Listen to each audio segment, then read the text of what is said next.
Justin Verlander, kind of looks like him, doesn't he? All right. So fielding mechanics, when Tony asked me to do this, I was like, so what age are we talking about? He's like, everything from T-ball or teenagers. I'm like, well, that's not easy. That's not easy to just be like, and here's how you feel. Because I think how you would teach a 6-year-old is very different from how you teach, a 14-year-old. A lot of times when I start working with our varsity infielders, one of the first things I'll say to them, like I'll just run them through some really basic drills the first week of tryouts, and then I'll be like, okay, everything you learned up till now, forget it, because we're going to start over, and we're going to be doing things a little different. Someone somewhere along the way told you to get in front of the ball, and so you got used to a pattern where a ball is being hit to you, and you get it right in the middle of your body, and you plant your feet down, and then that ball just eats you up. So it's like, nope, we're going to relearn it all, forget everything, here's how I want you to do it. But I wouldn't teach a 6-year-old to field that way, because you need all kinds of glove skills, you need to have the footwork down, there's all these other pieces. So for me today, I just tried to put something together because I was like, okay, when was the last time I worked with a 10-year-old baseball team every day? I think it was when I was 10 years old. Okay. Other than that, haven't. It's been a long time since I've worked with younger kids on the basics. So I just tried to put together a few slides, and I would love if you'd interrupt me. Like, please ask if this isn't applicable to what you're doing, and you're like, so what would you do if they can't do that? Like, go ahead and fire questions, and I'll try my best to come up with some ideas. Because we've been pretty inventive and pretty inventive with our drills over, the 20 plus years I've been coaching high school baseball. We don't do things now like we used to then, and we've tried so much different stuff that I think we finally kind of found a formula, especially for indoors, because that's always tough for us. Our spring training is mostly in the gym, and then we go out, especially a winter like this one, and we're gonna have to play 20 games and 20 school days. So not a lot of time to practice and work on it outside. We got to figure it out inside. So we have all these patterns of workouts that we do with the kids every day, to the point where they are perfectly comfortable doing the drills themselves, so that I can watch and evaluate instead of me having to run the drills. And that's kind of the secret for the inside part of the game for us, is like, let's teach you guys how to run the drills. Now you just do the drills all the time, and I can watch and see who's doing what right. But I don't know if that's helpful to you. So I thought, how do I talk most basic about fielding? Fielding is catching the ball before it hits the ground or after it hits the ground. That's it. I mean, that's what we're trying to teach kids to do. Just catch it. Get it in your glove before it hits the ground, or if it hits the ground first, then get it in your glove right after. So how do you teach kids to do that? Well, we do, and what I think you can do is just preach glove work all the time. One of the weird things with the younger kids is that their dominant hand is the one they throw with. They're not used to using that other hand. So it's difficult to get them to be used to that. So obviously repetition's got to be a part of it. But if you break down fielding into the different phases, like we just talked about catching the ball first, and then we start talking about the lower half and how to use your legs when you field, and then you can get concerned about the throwing stuff. Eventually it can all come together, but it's a process, without a doubt. So we're going to start with the hands, and then we'll talk about rhythm and momentum in fielding, because we're going to try to separate all those things and talk about it one at a time. But I had a friend recently say to me, he has a 9-year-old son, and he said, he just doesn't catch well. How do you teach him to catch? And I was like, how do you teach him to catch? So I was just giving some thought to this, and I know at one point, someone talked to me about teaching someone who's never caught before that, will you throw this to me? That it's about pinching it. So it's about pinching it between your thumb and your fingers. That the instincts for most kids would be to kind of grab it like that. But that's not how you catch with a glove. With a glove, you turn it sideways and you pinch it. So if you throw it to me and I pinch it, that's a good way to just practice catching technique for those of you that are going to coach, like 6 and 7-year-olds. That you could just have them all line up with somebody, throw it to them underhand, and try to get them just to pinch that and get that feel. And then you can transition. Again, I think some of the problem with younger kids is that their gloves are just like this stiff piece of plastic that they can't squeeze it anyway. So maybe get like your old glove from when you were like 8, you know? Like I have my dad's glove from when he's a kid. That thing just, it's like a piece of lunch meat. But if you handed that to a kid, it's gonna close around that ball when you throw it to them. So if you can find a couple of just old gloves to use that way, it'd be great. But have them go from this, go ahead. Oh, there you go, I glue it. You guys don't trust me anymore. Right? But then you just transition and just start doing some, you know, really soft, you know, like just pinch it together. Put your fingers and the thumb. And then you're like, okay, now we're gonna do the real thing, Jimmy.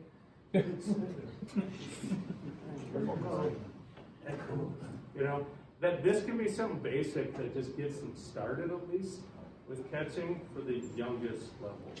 And maybe if you see somebody else who's, you know, grabbing at it or, you know, always basket catching or, you know, that could be something that they can work on too. The kids are always stiff arms, trying to catch it up here. But just talk about like right here in the chest, just 4 fingers and your thumb. Squeeze it together. I don't know if that's helpful, but I know that we still do this with our catchers. So with our catchers, we go no glove tennis balls, and they'll just squat back there, and I'll just throw the ball to different parts, and they're working thumb up, thumb down, just catching tennis balls, making sure that they fold their hand the right way, fold their hand the right way, okay? Just catching it with the tennis ball. One other thing I was thinking about with catching is outfielders. We do inside, it's tough to work with outfielders, right? So we do drop steps with them, where I just like point, and they drop, and they go back, and I throw it over their shoulder, drop the other way, throw it over their shoulder. But you can tell the kids who have had a lot of practice and who haven't, because I'm always talking to them about, you have to be able to see the ball and your glove. So this is something at all levels I think you can work on with outfielders or pop-ups or whatever, is that if they're going here and they're going to catch the ball up here, you don't want to see their gloves down here. They should be able to see the ball and the glove. So get up there and catch it up here.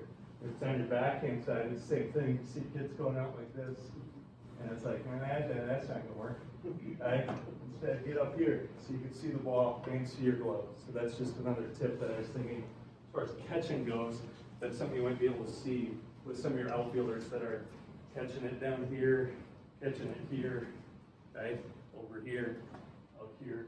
It's like, no, get that glove back so you can see the glove and see the ball. Much easier to catch. You can see both.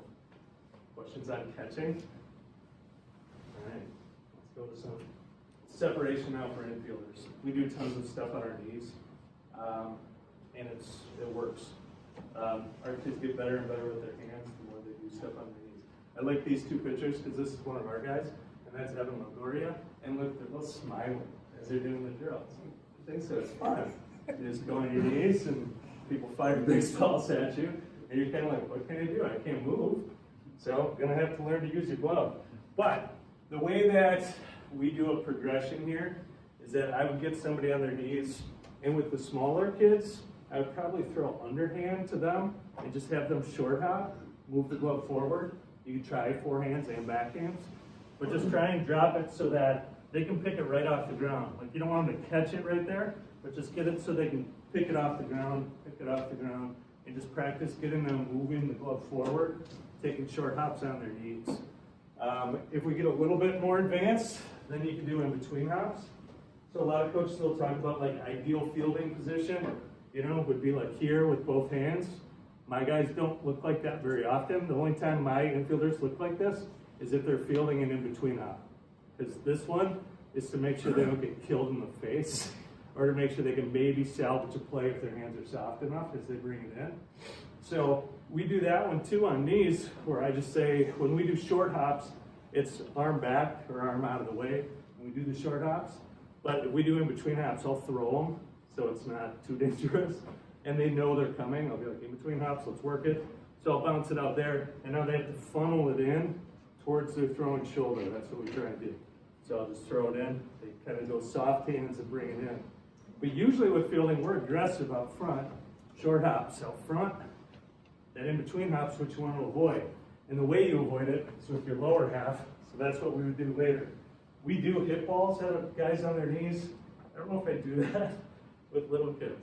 Because unless you have really good back control and you're a really smooth surface or maybe some artificial turf or target field or something like that. Or you hate him, but Yeah, I hate that kid.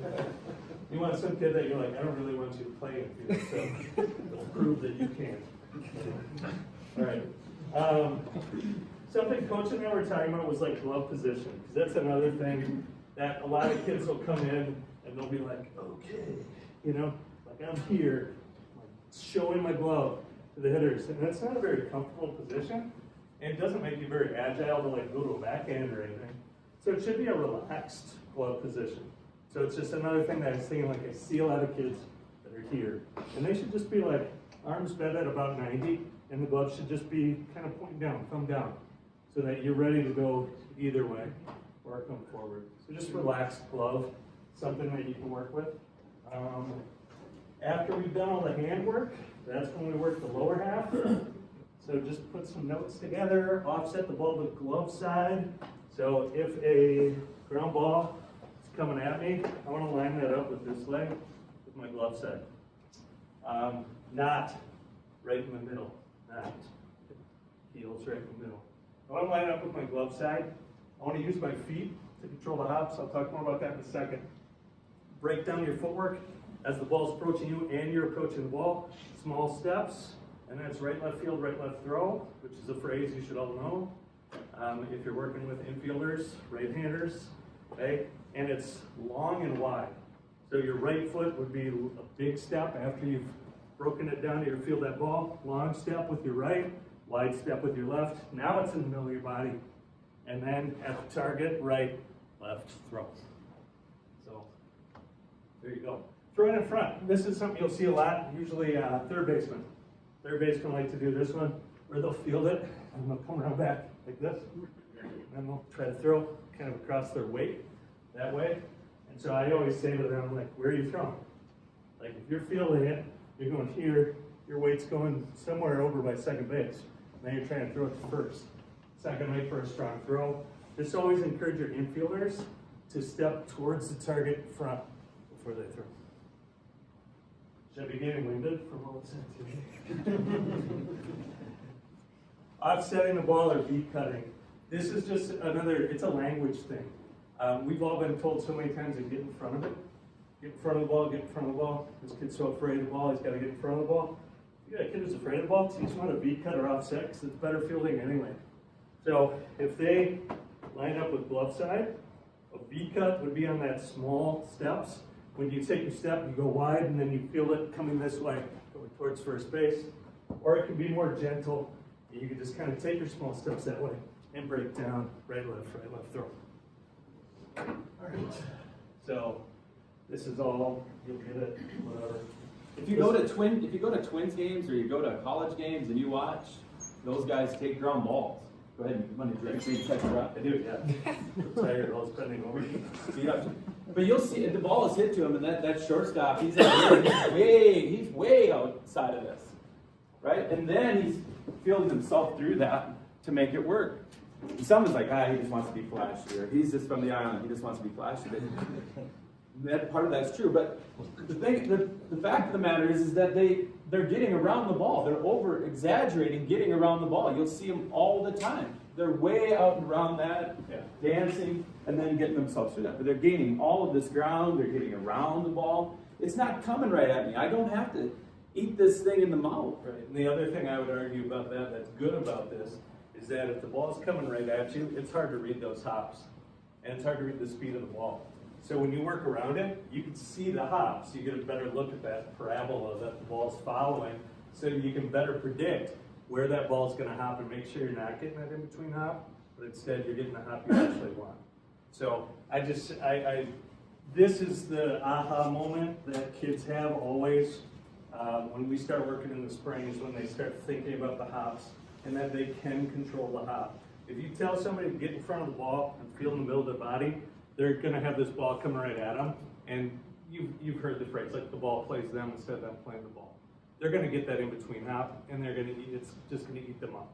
So it's much better if we can get them playing around or through the ball, and talking about it that way instead of getting in front of the ball, that they can see those hops and then react to the hops. I mean, there's 4 places for the hops. mean, it's just common sense, but there's something about it that when you explain it to a 17-year-old who's never thought about baseball this way, then suddenly they're like, oh my God, you're right. So, you know, the ball bounces, it's predictable from the point where it bounces, probably about 8 inches out, right? Because of the playing surfaces we play on, like, you don't know where that's gonna bounce. And if they can't read the spin, like, you know, is it backspin, is it topspin? Hard to tell. It's gonna take a different hop, depending on that. So you can't predict it much more than about 8 inches out, okay? Otherwise, that thing has a bunch of different possible paths. But once you read it going up, at the top, right? That's the cherry hop or the candy hop. That was easy. And then on the way down, you can still predict that because you've seen that whole route. So you can predict that, especially if you see it from the side. So you can predict where that's going to go. So I would argue like this is like 7-year-old skill, and then the down hop is probably more like a 10-year-old skill, and then the short hop, we get really good at this by like 13. And then the people who are good on the in-between hop, I mean, those are the guys that are going to be playing shortstop for us and maybe playing further on down the line. Because those are the ones you don't want. You don't want that. But those are the ones you have to funnel in. I don't know. Questions on this? I think if you get kids to be able to field the short hop, the sooner they can field the short hop, the more aggressive they'll feel going towards a ball. That they won't, you can't sit back and get a short hop. It's going to be rare that it happens. You have to go get a short hop. But for our guys, it's always about like, why field here coming into you when you could have taken one more step here and gotten that short hop. And then you're in that position to field. So we work short hop fielding a ridiculous amount. We work right, left field, right, left throw. I always am talking to them about, and this is good for all levels. If you field the ball, you know, you field it, and then you do a couple of these, and then get it going and throw it over there. However many steps I just took, that's how many the runner gets. So, you know, the first time, like some slick fielding, sophomore in high school, it's like, I'm the best shortstop, I've been the best shortstop. And then every play, he's here, 1-2, 1-2. I'm like, why are you giving him 2 extra steps? It's like, what are you talking about? I throw everybody out. I'm like, man, you want it here. So let's figure it out. Because it's always about reducing the amount of steps. So we do tons of cone work, and I think this works at any level too, where we'll just, and I'm gonna do this quickly with you guys with just ball, what we call ball in hand or still ball. So ball will just be on this third cone. So we'll just say like you start here, crossover, right, left field, right, left throw. You can have the ball on the ground or whatever. Just be like, here, this is a ball right at you. You just have to offset it, right, left field, right, left throw. And just have them go through that motion over and over again. Get around the first cone, right, left field, right, left throw. Just constantly working that. And then based on where you put these cones, I mean, you can do this with the forehand, you can do this with a backhand. It doesn't matter, just the same footwork. And you can do it with a ball that's still, you could roll the balls to the different spots before you start hitting them to them. But there's all different levels could probably benefit from the right, left field, right, left throw. All right, seriously, bending over. It gets more challenging every year. I don't want to spend too much more of your time on this fielding stuff. But Thursday when we have breakout sessions, I'll be running one of them, and I'll just take questions. Like, what do you want to know? What do you want to be able to teach? What drills are you looking for? Because we can talk about, you know, relays from the outfield. We can talk about first and thirds. You know, there's tons of stuff that I'm a good resource for. The other thing I have in here, and you can look at this on your own, is just having your players develop a routine. Baseball can be boring, at least I've heard that. But infielders, if they just develop a routine, it's a good way, and outfielders, it's a good way to keep yourself in the game. So we talk to our players about having a circle of readiness or the ring of fire. That's like, that's where the action happens. But the second, you know, that catcher caught that pitch, nothing happened, get out of there. And then this is where you communicate, you start talking about what's our coverage, who's where. how many outs, where are the runners, is coach switching up the defense, you communicate. And then once the pitcher makes contact with the rubber, then it's about rhythm. It's about making sure you're moving, getting ready to play, you're focused on everything, you're watching runners peripherally, you're getting ready to act, and then you get in that circle of readiness with the weight on your toes and you're ready to go. Have you seen the Pedroia stuff that he does where he jumps? Like at the point that the ball crosses the plate, Dustin Pedroia is in the air every pitch. Like he's about like 9 inches in the air, both feet, completely off the ground. So he jumps so that when he lands, he's ready to go either direction.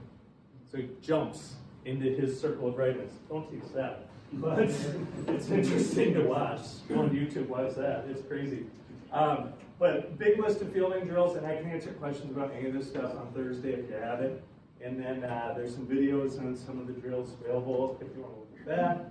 And I'll shut up and hand it over unless you have questions right now. Coach?